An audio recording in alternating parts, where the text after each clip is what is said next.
I am actually a foreigner in the field. I'm not a political scientist and do not consider myself as a political philosopher in ethics here, but somehow attracted to these obviously important issues. My topic is cyber territory, communities and boundaries there. Can you hide on the internet? Is the internet a place where you can escape if being pursued or chased? Is internet a free territory beyond and above all effective control? Are there borders there on the internet? Should there be borders there? If not, we may say this for the sake of the argument. Does it imply that borders are something bad or evil? And what is the role or the function of the state, and which kind of authority we can expect to see there? If cyberspace is absolutely open and borderless, what impact does this have to present and future life, and what does it mean regarding the articulation of our world? I would like to start with some preliminary definitions. I define the life as the activity of setting goals and attempting to realize those goals. The community is a collective of individuals living together and capable to set common goals and secure the ways of their realization, which means actually capable to make decisions. A state is the frame within which there is a plausible hope to set goals with real prospect of realizing them. So that's a very minimal definition of the state. The states are characterized by sovereignty, which entails two things. First, protection from insecurity, from fear, and second, control needed to ensure the protection. So there are four topics that I'm going to discuss here: communities, territories, borders, and cyberspace. First, within the topic of communities consist of collectives with communities are actually collectives with identity, which means that they are different from sets or aggregates of individuals. For example, a set of individuals between two corners, or a set of all Jovans. I think in Belgrade there are several thousand Jovans like me, but we do not make any collective with any kind of identity. So there is no community of Jovans in Belgrade Jovans. We may create something like that. So a queue is not a collective, even if there is a purpose for being there. However, a police squashing the demonstrations is consisting of two different collectives, two different communities, different in many ways. Demonstrators on one side are there willingly and participating in the community in much stronger sense than policemen, who are there because of the orders coming from somewhere, sometimes very far away from there. This definition of collective makes possible to have collectives with varying degrees of intensity and scope and duration of collectives. So we may have big collectives or small collectives. Here we see a very small collective of people, of a group walking in a park. We have thick or intensive collectives, like a military unit in a battle, or a very thin one, widespread and not at all at one place necessarily. We have very long-lived communities like Jews, or very short-lived communities like the one that we may see in the picture, or this picture. Is this a community? Very interesting kind of community, actually. Territories. Territory is a space defined through certain borders, defining what is in and what is out of that territory. Territory implies a kind of particularity in the sense that it is not all of the space. So I cannot resist a temptation to say something regarding this here within the talk of democracy. The humankind is not a collective. In pretty much the same sense, in all the space is not the territory. Because the territory demands a demarcation line. There is some space beyond the border. Any border has to be such. But there is a possibility of borderless territory, either in the sense of the whole space, or in the sense that the territory has not in advance defined borders, including as much of the space as it is some activity can reach. So these two kinds of territories define two ways to define state. The state is territorial necessarily. It's not only territorial, but territoriality is a necessary part of its definition. And there are two kinds of expressing territory. One as a kingdom, or a people, populace, capable to establish a state of their own, the jurisdiction being defined territorially, but the territory belonging to them who are living there, and the territory is where they live. They are capable to establish self-rule, have capacity of self-determination, meaning political freedom or rule over themselves. On one side, on the other side, there is a possibility of other kind of expressing territory as an empire, where the state is defined just as a territory within which there is a certain law accepted by all as a common rule of life, of the social life.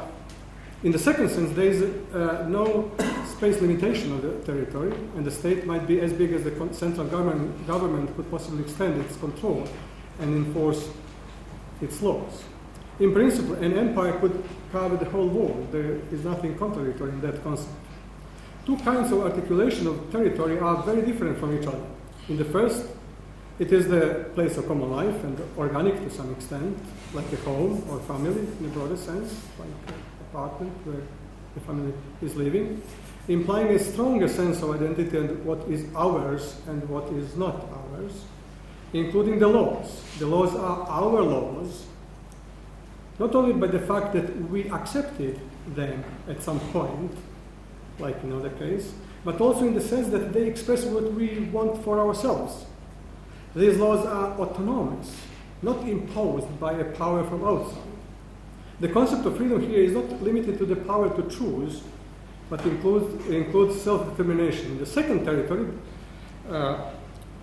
in the second case, the territory defines just the scope of possible cooperation, limiting freedom to the opportunity of choosing among available options, whatever the available options are the scope of the freedom.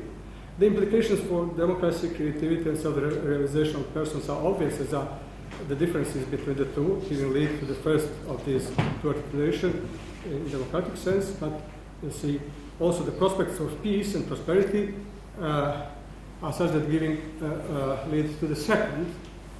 So I think that democracy is better expressed in kingdoms, but peace and prosperity and human happiness are having greater chance in empires. So we may simplify the comparison between the two to the issue of choosing between the strong freedom within the frame of self-determination of kingdoms and peace and business-like prosperity within the empires. It seems rather obvious that the nature of the borders and also the attitude to those on different sides of them is different depending on these two concepts or kinds of territory. In the first, it will be delineated of our space and theirs. In the second, it will be the point at which our control stops, either because there is someone else exercising control on the other side of the border, or because we have not enough power to exert control beyond that point. In principle, the two types of territory and border are ideal types only, with many overlapping forms, of course. And I will, because of the time, skip some parts. Borders. What is the purpose of the borders? The first answer that comes to the mind is the protection. Protection from the dangers coming from outside. However, the borders can protect from inside also, by the very fact of their existence. You can escape across the border if there is a need to run away from the danger inside. On the other side, you can hide somewhere inside. One of the arguments used by opponents of the Italian unification in the second half of the 19th century favored maintaining small principalities because in case you got into this dispute or conflict with your prince or master, it would be impossible to jump on the nearest horse and gallop outside of the country and save yourself. If the country is too big. The bigger the territory, contrary to what we might suppose, gives a better chance to the chase to be successful and diminish the chances to escape. So, going to the cyber space, we may think that in the jungle of the internet there is a lot of place to hide in, not because it is not reachable or not discoverable, not accessible in principle or at all, but because it is not affordable or convenient to finish the search. Of course, we had the manhunt. Can you hide from this? Not likely. This that you see is the most sophisticated gadget to find those who hide. But it cannot reach the cyberspace. It's a drone. The internet is not visible from this very impressive machine. The internet actually, as the father of the internet himself said, only 10 years ago, the internet was designed without any contemplation of national boundaries. The actual traffic in the net is totally unbound with respect to geography. It was said in 2001. The open architecture or end-to-end design should not only diminish the relevance of nation states, as the whole world should be interconnected in a web of post-territorial internet, which is too vast, too large to be regulated, with enough resources to satisfy every desire, with so many opportunities that they cannot be all exploited or exhausted, where imagination might be effectively matched by the set of open possibilities. All in all, where scarcity would be overcome and abundance prevail. The properties of the technology which made the internet, this feature of the internet possible, technology is computer technology, seems to provide this speed of the light, limitless storing space, infinite reproducibility, perfect coping, mailability, availability, affordability, and safety.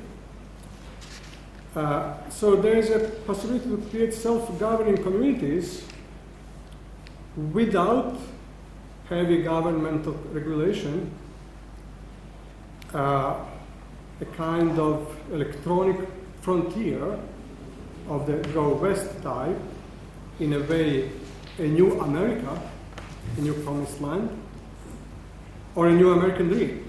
The promise of the internet revolution was also that it won't be regulated, that participation wouldn't have to be legitimized by any authority, that freedom would be complete.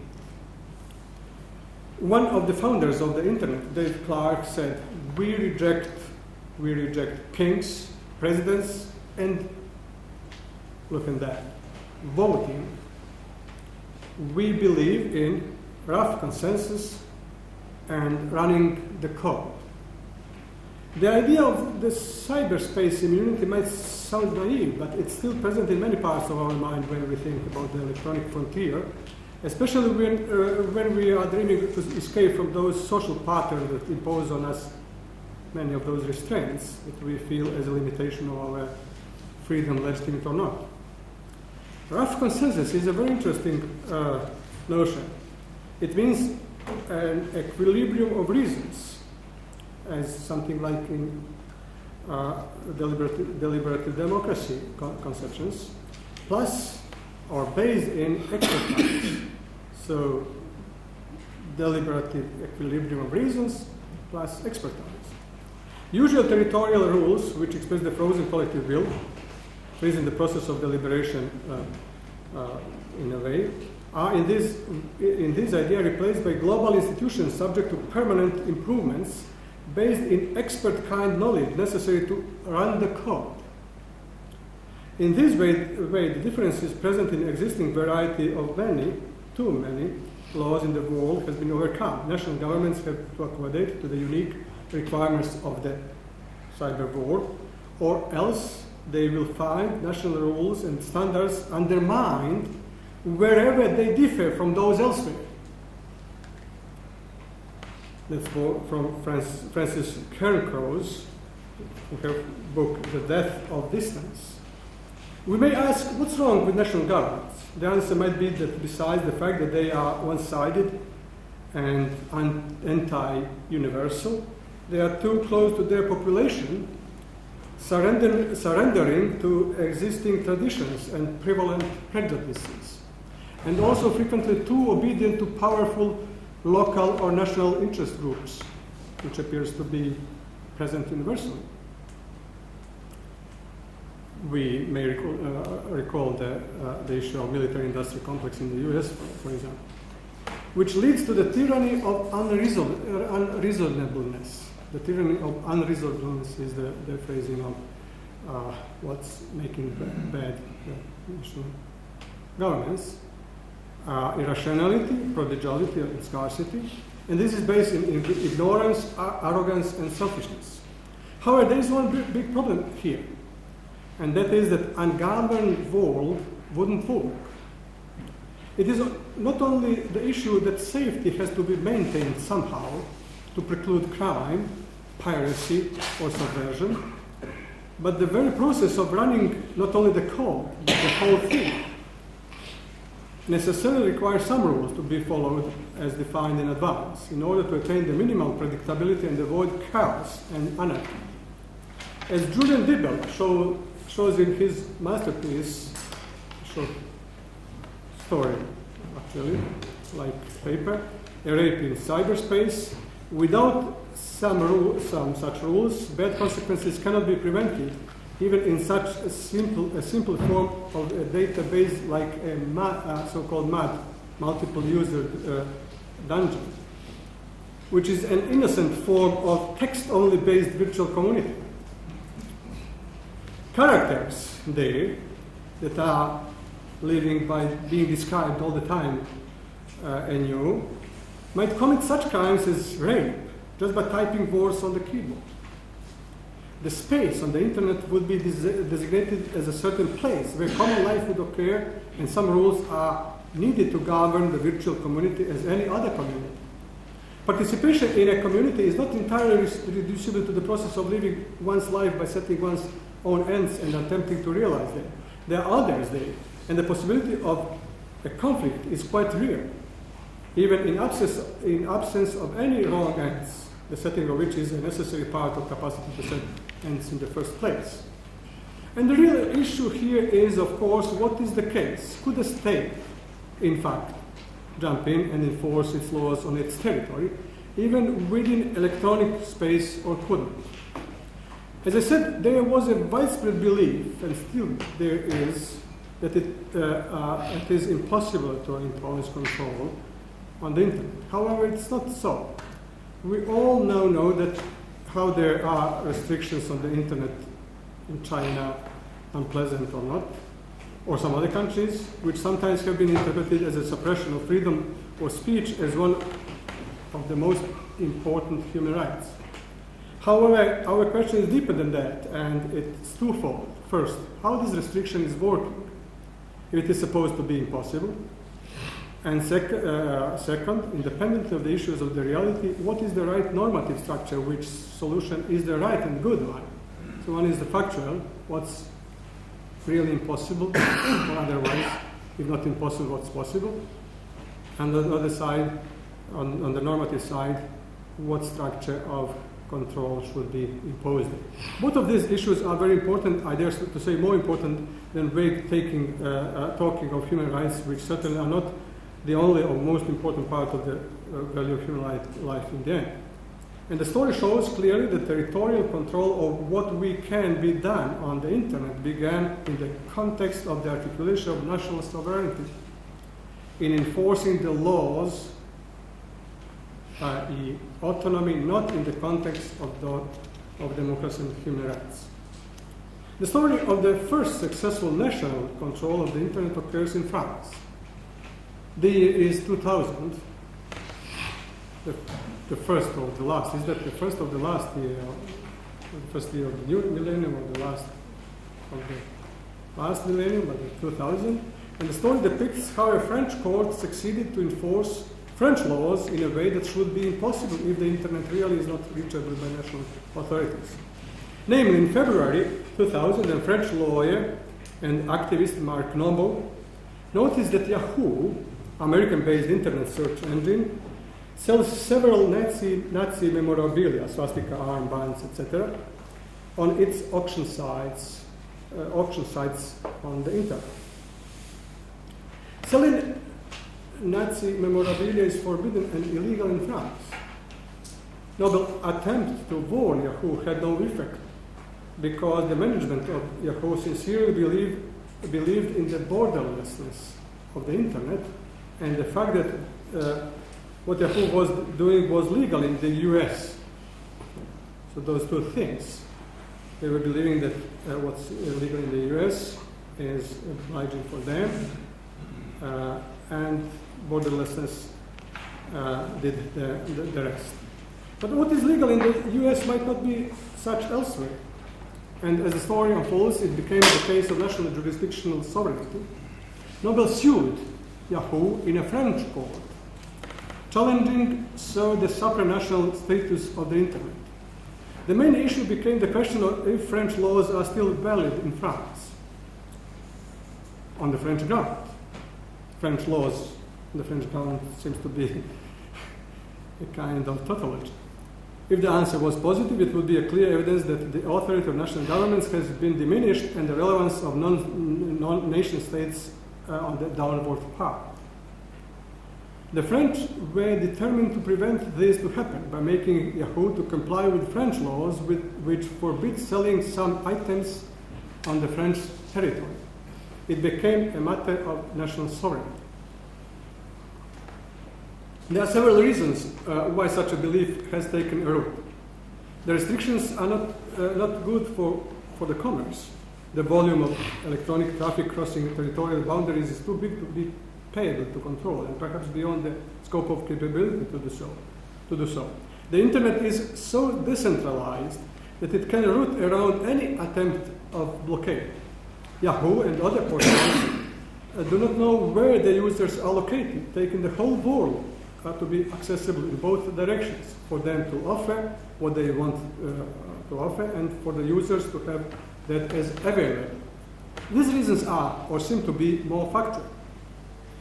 As we have seen, there are many normative reasons floating around and pushing for the change of the world normative framework. What is good or better to do, where is the chance to better the world, and the availability of such a chance contained in this unique technology. There is a chance to marginalize, if not abolish, censorship and other obstacles to commerce and prosperity coming from domestic laws. Why not take the chance and create the world where everybody will have the opportunity to have one's preferences satisfied, regardless of what those preferences are? So it is a mixture of factual and normative reasons. But the main issue was the belief that it is impossible to control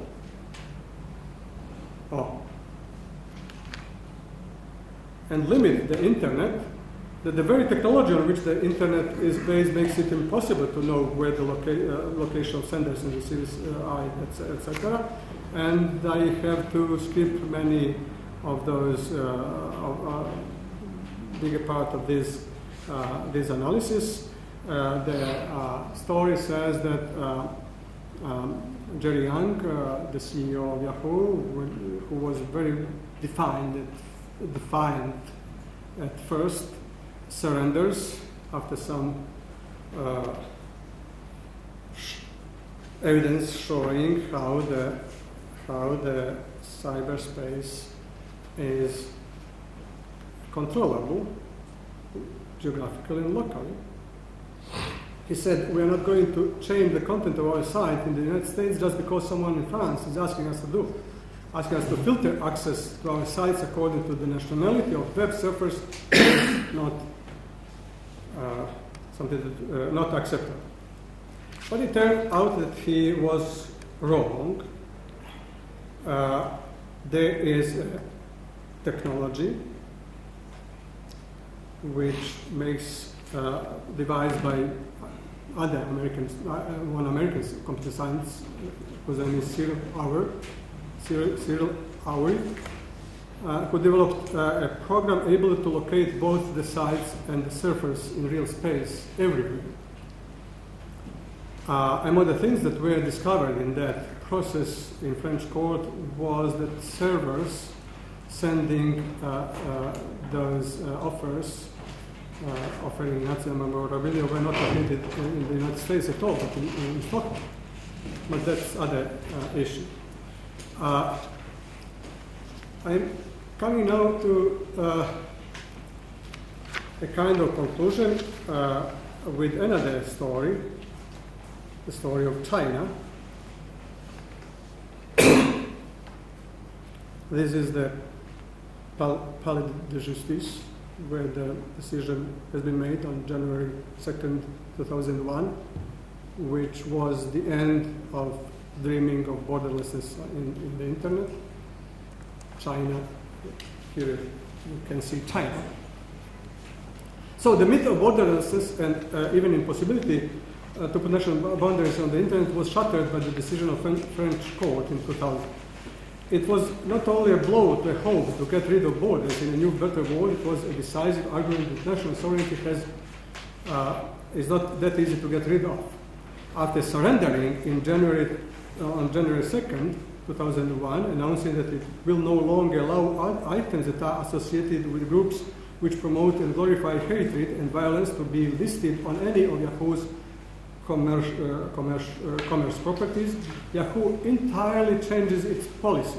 It abandoned its resistance to geographical screening very fast, being perhaps the first to accept filtering of the content for Chinese users, signing in summer 2002 a document with the interesting name, Public Pledge on Self-Discipline for the Chinese Internet Industry. Public Pledge on Self-Discipline. It was much more than just a surrender to the resistance of geographical localizing. It was a packet service containing the tools able to inspect and control the content, not only the location, on all sides, with a purpose similar to the above mission, like statements from the January 2019, inspect and monitor the information on domestic and foreign websites with the purpose to refuse access to those websites that disseminate harmful information. Dissemination of harmful information, to protect the internet users of China from adverse influences of the information. Protecting from adverse influences of the information. But as we all know, all search engine companies did the same. We have seen that the new leader in the field, Google, was explaining how their motto, don't be evil, fits very well in this scheme, and that was very amusing and very much revealing, and I think very important for the issues that we are talking here, territoriality and borders. So the story of China is a natural follow-up of the French story, actually, defending what has recognized as us and our laws as its price. from a cosmic point of view, it might be better to destroy civilization with all collateral effects that it might bring, and create a unified, best of perfect world. But from our temporal limited point of view, we, it seems, prefer peace and stability. Fortunately, internet technology, along with its other globalizing features, speed, etc., involves also various geo-ID and blocking technologies which diminish the potentially unbearable burden of temptations to perfect the world in a short run. As a matter of fact, we do not have such a temptation based in unverified belief that cyberspace in its structure or architecture is that different from real space that it has no territory. The temptation to liberate, etc. The issue is actually that we have the situation very much similar to the one that we had in early 50s after introducing nuclear technology, which also was a kind of technology producing cardinal challenges there. So the final question is this one. Are we facing a new Cold War, an electronic one? I don't think so. In my opinion, the new technology would not produce. We have to be aware of the fact that the Cold War was at least partially produced by nuclear technology. It was an impact of a certain technology. And every new technology is at first what we call value-laden, changing the scope of imaginable or realizable possible ends and goals. But gradually it becomes what it should be, value-neutral, reduced to its instrumental values. Of course, any technology has impact on what the ends and goals will be, but the primary nature and purpose of any technology is to have this instrumental character, to be value neutral, and that the critical point has been overcome. So it's much more probably that we are facing a different prospect, a world where we will have one confederation of several internets consisting of several systems